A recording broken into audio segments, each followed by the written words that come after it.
Here we have two different sizes of easels cut from recycled cardboard.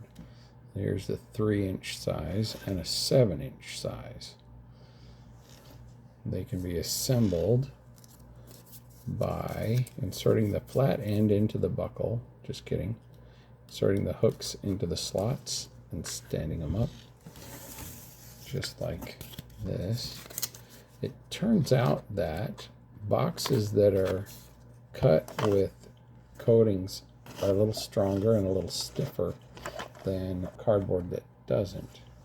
This one was made from an Amazon box, and it still has some of the tape on it.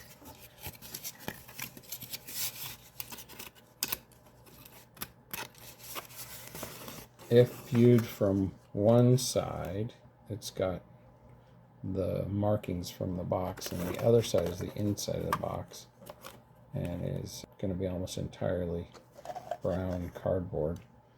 And there's the two easel sizes.